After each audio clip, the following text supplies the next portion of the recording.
We can all get into this one. What is the difference between ethanol and methanol? Okay, ethanol. Obviously, my son's phone is ringing. Sorry about that. It's all right. We all have the same ringtone. Yeah,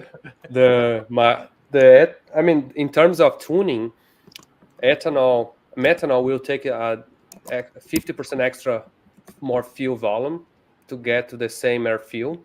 So you need to have obviously larger injectors, larger fuel pump to get to the same.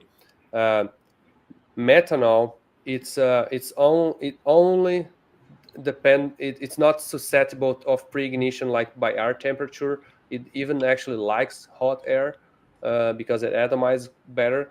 And methanol is you tune as the leaner as possible to not have any hot surface inside of the combustion chamber, typically a spark plug. So in a naturally aspirated methanol engine, you tune to let's say 12, 6, 13 air fuel.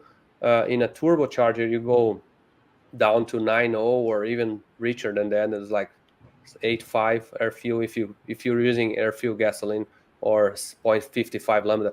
So methanol gives you a wider window to really go high boost.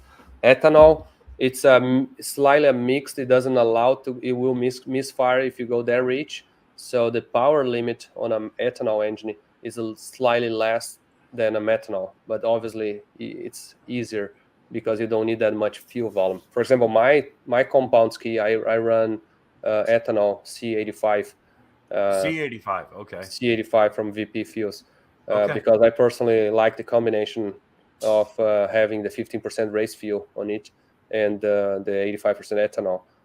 But I also run an electric fuel pump, which is also one of my limitations.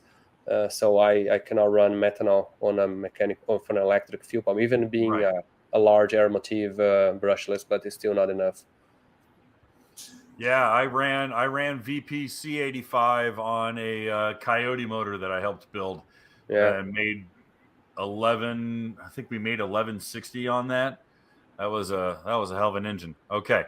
Hey guys, thanks for hanging out. This clip was taken from our weekly podcast that we record here every Sunday night at 8 p.m. Eastern Standard Time. If you want to watch the whole video, you can go to the Watercraft Journal's YouTube channel, go to playlists, and then click on live sessions. You're going to see it there. Otherwise, go ahead and leave a like, a comment, and definitely subscribe to the channel. It helps us grow. And again, thanks again for watching our videos, and we hope to see you soon.